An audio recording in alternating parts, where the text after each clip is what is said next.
Welcome everyone to Coast Legal Aid's Facebook Friday with Friends. I'm Lori Yadoff, Attorney Director of the Valor Project, which provides free legal assistance to veterans and their families. This month, we are spotlighting services in the community for veterans. With me is Dr. Gertrudis Perez Dusek from the Pompano Beach Vet Center, which is part of the Department of Veteran Affairs, and David Conley, Program Manager for the Supported Services for Veterans Families Grant under the United Way Mission United program, a funder of the Valor Project. David is a 22-year-old active duty veteran retired from the U.S. Coast Guard. Let me start with Dr. Perez Dusek. Dr. Perez Dusek served 5 years in the Army, including a year in Iraq, and has been currently serving in the Air Force for over 17 years. Dr. Perez Dusek, can you please tell me what services your program provides to the community? Good afternoon, Laurie. The Pompano Beach Vet Center conducts readjustment counseling for combat veterans and their families. We service 3 groups: military sexual trauma, combat veterans, and bereavement. Bereavement is for family members of soldiers who die on active duty, and military sexual trauma is for all service members who experience sexual trauma while in the service. They don't have to have been in combat for that service. Coast to Coast Legal Aid just started in the Valor Project, a new program to provide legal assistance to victims of military sexual trauma. How does someone apply for services with you? For the vet center, any vet center, you just have to call and schedule an appointment. Then we are doing face-to-face right now, as well as phone visits or video. And it's just basically a phone call. We'll do an intake and then we'll go from there. If the veteran doesn't have a DD-214 to show the eligibility, we can request it, or we'll start the intake and later on we'll request the DD-214. And what's been happening with your program since we've all been experiencing these changes with COVID-19? For the Pompano Beach Vet Center, we have been providing face-to-face. So we have clients who come in. We just take temperatures when they come to the office. We are running our groups. Some members call in and some members are in person. We also running our yoga class in connection with Connect a Warrior. We're doing those face-to-face. If the member prefers a phone visit, we will do the phone visit instead. Or if they prefer video, we have some counselors who are doing the video. That sounds great. And if somebody had questions, how would they reach you? They can reach us at 954-984-1669. We also have a vet center in Fort Lauderdale with the same service, and in Miami. And some of those vet centers have a location in an area that may not be too close to the vet center for members so that they don't have to drive far.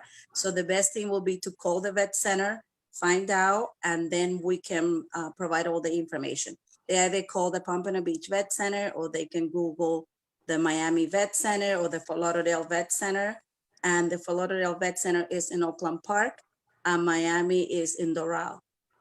Do you have anything you want to add about your program, or what kinds of things you do to help people that you haven't added? We are located in Pompano, 2300 West Sample Road. We try to provide services other than the readjustment. We're not a mental health clinic. We are a readjustment counseling service. So we'll provide the counseling if they need services in the community. If they need assistance with benefit, we have a service officer who come to the vet center, or we refer to one in the community. If they have difficulties schedule an appointment at the VA with their provider, we assist with that. The one thing about the vet center, even though we're part of the VA, we do have a strict confidentiality. So even to communicate with the VA, the veteran has to give us a release in writing unless there is a concern about safety, suicide, or harming someone else. Other than that, it's strictly confidential. Anybody who needs the information, the veteran have to provide a release in writing. Also, the family is entitled to our services in order to help the veterans. So if there are family issues, We do family counseling. We work with the children, with grandparents, whoever the veterans consider family, we will provide them with assistance to help the veteran adjust to civilian life after deployment. Thank you. I've been to the vet center and it's a very wonderful, welcoming place. Thank you. And I'm looking forward to getting there again. Thank you. Anytime. And thank you for your service and everything you do. Thank Oh, you. you're very welcome. Thank you for inviting us. Okay. I'm going to move on now to David Conley and his program at the United Way Mission United program. So David, why don't you talk a little bit about the Mission United program first and then move on to the SSVF program that you are in charge of. Thanks. Thank you, Lori. So United Way Broward County has been around in our community for 85 years. We celebrate our anniversary this year. So we have a long history of fighting for the health, education, and financial stability for everyone in our community. As part of that, Mission United is one of our programs that serves veterans and their family members. So it's United Way is our parent organization. Mission United is a program that falls under United Way. I just like to make that distinction because sometimes people think Mission United is its own independent organization when it's actually a program. We provide a lot of services. One of them is the supportive services for veteran families, also known as SSVF, which is the program I work for. And that falls under the Mission United umbrella of services. Part of that is, SSVF is a short-term housing assistance program. It's paid for through the Veterans Affairs. So it's a grant-based program. And the main goal of the program is to really help homeless veterans find permanent housing. And then the secondary goal is to prevent homelessness for any veteran that is at high risk of losing their housing due to non-payment of rent or some other circumstance. So what we look at is, that first line is really the people we think of as being traditionally homeless. And then secondary is those veterans who are in housing that maybe lost their job, had a reduction of employment, and they've just not been able to pay their rent for one reason or another. And they've received a 3-day notice or an eviction notice, and they have an imminent loss of their housing that's coming up. So we try to prevent that. We have a lot of services we can provide beyond just the housing. We help with emergency housing assistance. This is mostly for our veterans who are literally homeless, but we can connect them to emergency shelter right away. So when we talk to them, we can make sure they have a place to stay tonight so they're not on the streets anymore. We also work with veterans for housing placement, help them find housing. We help them with benefits services, both through our legal providers like yourself and through other outside agencies. Other benefits, we can have an employment specialist that can help them with employment needs. We can do rental eviction prevention through our legal partners again. General legal assistance is also available because we realize that sometimes there's more than just a housing need. Financial stability and counseling, and then case management services. And case management really isn't something anybody should be afraid of. Just think of a case manager as somebody who's going to coordinate all of these services and help you navigate this process. So they're just really just helping you navigate the process and keep everything in line. It's not something scary or something you should be intimidated by. They're just going to make sure you're at the right place at the right time to get everything you need. We've been working with your program for quite a number of years, and I think one of the best things about it is how closely we're able to work together so that it's a really holistic service, and we try to make sure that the veteran doesn't have to make calls that aren't going to go anywhere or end up wasting their time with services that they're not going to be able to receive. So we really all work together to make sure that it works as smoothly with as little frustration as possible. So I'm sure that the situation for veterans has gotten much more difficult with COVID. I know we've been assisting quite a few SSVF eligible veterans with their unemployment claims. So what have you been seeing from your end? So we haven't seen an overall increase in applications this year due to COVID, but what we have seen is a change in the type of applications we've seen. Like you noted, there's been an increase of veterans looking for unemployment benefits or other federal or community-based benefits. But we've also had a higher influx of veterans who are finding themselves at risk of becoming homeless because they've lost their job or their hours have been reduced and they just don't have the income to pay the rent. So what we would refer to that as a prevention case because we're preventing them from becoming homeless. Those cases have increased quite a bit. We've also had the rent moratoriums. We had one at the state level. Now it's at the federal level. So there's different rules that apply to all of these different moratoriums. Some veterans are eligible, some aren't. And we really try to work with them and connect them with a legal provider because there are so many rules involved with the moratoriums that it's almost impossible for a layperson to just understand every rule associated with it. So we really need that legal assistance and expertise to explain what debt eligibility really looks like. And that's something we really rely on you for. Yeah, and we really enjoy working with the veteran population. You know, we really are so grateful to everything that people have served has done for the country.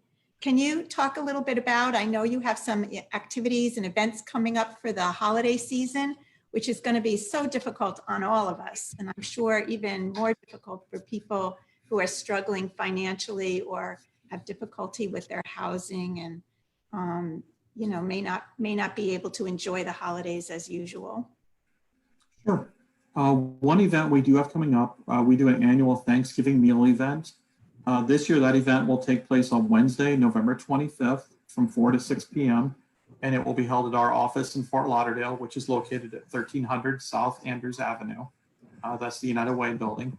And this year, it's a little bit different. In the past, we've had boxes of food. This year, we're actually using a service provider that's giving us catered meals. So it will be based on the number of people in your household. And it's something the veterans do have to register for ahead of time. So they do have to go online. The website we use is unitedwaybroward.org/veteran Thanksgiving. And that will take you directly to a link where you can register. It's open to veterans, active duty military members, National Guard members, and reserve members who reside in Broward County. And the only thing we ask is when you do pick up your meals that day is you'll have to show some form of identification connecting you to your veteran status, whether that's a VA card, your military ID, or some other paper like a DD-214, just something to validate that you're a veteran. But the meals will be provided per individual, and you can sign up based on the number of people in your household, and all the information will be on the website. But it's a great event this year. We have some great partners. FPL is one of our partners for this year's meal distribution, and the Miami Dolphins Foundation is also one of our key partners for it. So we're really excited that it took on a little bit different look. It is a drive-through event. I guess that's an important thing. So nobody gets out of their cars. That helps us maintain social distancing. You'll come into the parking lot, and they'll guide you through. You'll open your trunk. They'll look at your registration, see how many meals you need. They'll place them in your trunk, your car, wherever's needed, and you'll be on your way. Quick and easy, and it's a great way to have some food. Great. Is there anything else you'd like to add about the services for veterans that United Way, Mission United, and SSVF provides? So I think the biggest thing is, you know, when in doubt, call us. There's a lot broader eligibility than what most people think, especially when we talk about the prevention situations. It's a short-term program. It's not a long-term housing, but a lot of veterans who are eligible today are veterans that maybe have not been eligible for other programs in the past. And that's because they've been, had reduced work hours, they've been laid off work, but their work situation has changed because of COVID, and that's made them income eligible. So that's one thing, but really the basic requirements are that you have at least 1 day of active duty military service, a discharge status that's anything other than dishonorable, and that you're either homeless or at imminent risk of becoming homeless. There are some income guidelines, but those are definitely things we can talk about when you call. And it's really easy, it's simple to call and get that information. And the best number you can call is our main number. It's 954-4 and then the word United. And that number is available 24 hours a day. Somebody will always answer. And when you call, they're just going to ask you a few questions about your situation, your military service, and that way they can connect you to the right case manager and make sure your situation is addressed in the most appropriate way. Thank you, and thank you for all you do. I You're want welcome. to close now and thank Dr. Perez